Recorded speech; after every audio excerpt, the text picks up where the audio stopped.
Olá pessoal, vamos então fazer um resumo aqui da NBCTG 47, que fala sobre receitas. E nós já vamos de cara falar dos 5 passos para o reconhecimento da receita, que é, digamos assim, a parte mais complicadinha da NBCTG 47. Muito bem. Os 5 passos então são identificar o contrato do cliente, identificar as obrigações de desempenho do contrato, determinar o preço da transação, né, do contrato, do serviço, do bem, alocar o preço da transação e reconhecer a receita quando, ou à medida que, a obrigação de desempenho é satisfeita ou alcançada. Então vamos lá ver cada um desses 5 passos aqui para reconhecimento da receita.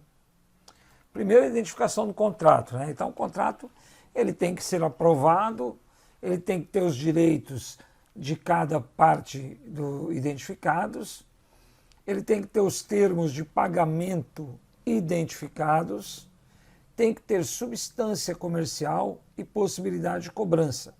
Lembrando que contrato com o cliente não é necessariamente só contrato escrito, né? Pode ser um contrato verbal, pode ser um contrato virtual, né? Muitas vezes a gente entra em sites para contratar alguma coisa e simplesmente marca ali uma opção, né? Dizendo que você leu e concorda com o contrato. Você não assinou nada efetivamente, mas a partir do momento que você clicou ali naquela opção de que leu e concorda, pronto, basta para que você tenha assinado, entre aspas, esse contrato, ok?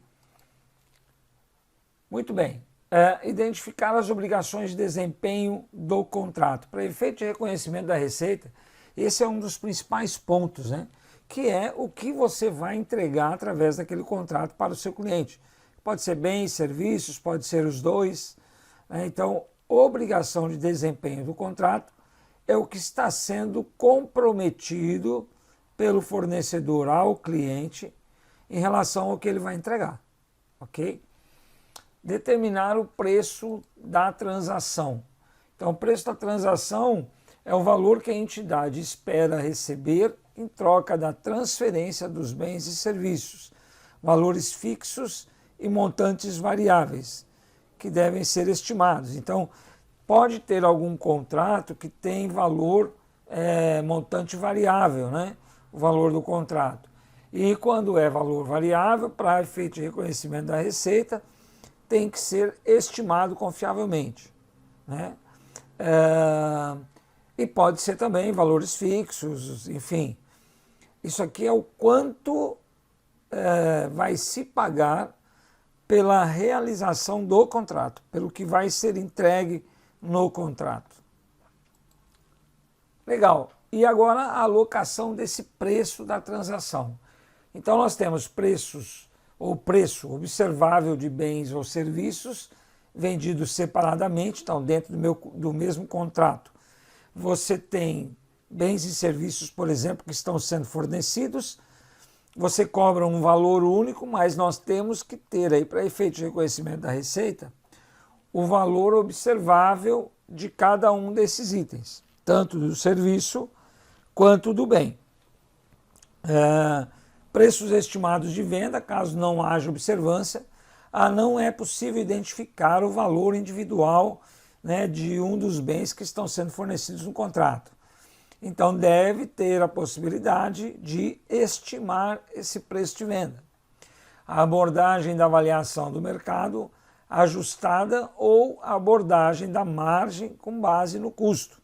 Então, para ter observância do valor individual, você pode usar o preço de mercado ajustado para o teu produto, né? Porque não necessariamente você vai ter um produto idêntico no mercado, mas pode ser uma referência. Aí você vai usar o valor desse produto referência como uma base para você estimar o valor do seu contrato, ou a abordagem da margem com base no custo. Então você tem sim o valor do custo desse produto que você está entregando pelo contrato. E você não tem o valor observável dele. Então você pode aplicar uma margem. Quando a gente está falando isso, você não tem um valor observável, parece estranho, né? Como é que você está tendo um contrato de fornecimento de bens e serviços e não sabe o valor? Mas não é isso que está sendo escrito aqui. Na verdade, a abordagem aqui é outra. A situação é a seguinte: você tem um contrato, por exemplo, que você está fornecendo telefonia celular. Então você está oferecendo o serviço de telefonia, o serviço de entrega de dados e também um telefone. Tudo num contrato combo, né? Eles fazem muito isso. Então, só que por isso tudo aí, você está pagando X reais por mês. Esse é o valor do contrato. Ah, quanto que é? 100 reais por mês. Para você ter linha telefônica, envio de dados na internet e também o aparelho. Muito bem. Só que para efeito de reconhecimento, você tem que separar esses três valores. E aí que entra essa situação aqui, porque muitas vezes você pode não ter claramente qual é o valor da linha, por exemplo, ou qual é o valor da internet. Do telefone já é mais normal as telefonias terem o valor, né? Mas vamos supor que não tivesse. Então essa questão da observância é para identificar individualmente cada item desse, para que seja feito o reconhecimento da receita de cada um deles. Não pode juntar num pacote, você não pode fazer reconhecimento de receita de um combo. Você tem que fazer individualmente de cada item daquele que está sendo entregue. Ok? Então, quando você não tem condição de fazer observância do valor, identificar o valor, né? Aí você pode fazer por um valor de mercado ajustado ou pelo valor de custo mais uma margem. É claro que a soma dos valores observáveis dos três itens tem que ser o valor do contrato. Tranquilo, né? Isso é moleza. Pode ter também a abordagem residual apenas quando o preço de venda é altamente variável ou incerto, diferente do método residual atual. Então, quando eu tenho um valor muito volátil, variável, né?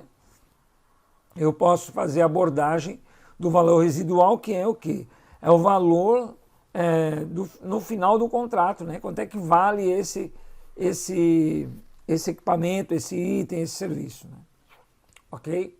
E reconhecer, por fim, reconhecer a receita quando à medida que a obrigação de desempenho é satisfeita. Então, o reconhecimento da receita ela pode se dar basicamente em dois momentos, né? Ou num momento específico, que é quando você entrega efetivamente um bem ou serviço, e essa entrega pressupõe controle pelo cliente, né? Eu só posso fazer o reconhecimento da receita quando identificar que o cliente tem total controle sobre aquilo que eu estou entregando, seja serviço ou bem. Muito bem, então tem um momento, ou poderia também ir apropriando, né, reconhecendo a receita durante um período de tempo. Eu tenho um contrato de 1 ano de seguro, por exemplo. À medida que os meses vão passando, eu vou reconhecendo a receita, né, porque foi prestado aquele serviço. Serviço de limpeza, por exemplo. Então eu vou lá, presto serviço de limpeza nesse mês, acabou o mês, tudo certinho, o serviço de limpeza foi entregue, não precisa ser refeito esse serviço de limpeza, né, no momento em que ele é feito, não precisa refazer na sequência, mas todo mês eu vou ter serviço de limpeza. Então, a cada mês eu faço o reconhecimento. Agora, quando eu tenho, por exemplo, um serviço de consultoria, né? Se eu estou fazendo um serviço de consultoria onde o resultado desse serviço é a entrega de um relatório, vamos supor que seja de fraude, né? Então eu faço o serviço de consultoria onde o serviço principal é a identificação de fraude. Eu só vou ter considerado como entregue totalmente o serviço quando terminar todos os levantamentos e entregar o relatório. Enquanto não entrega o relatório, não se considera esse serviço pronto. Então você vai ter aí o reconhecimento da receita em um momento único, em um momento X. Então nós temos dois momentos, como eu falei.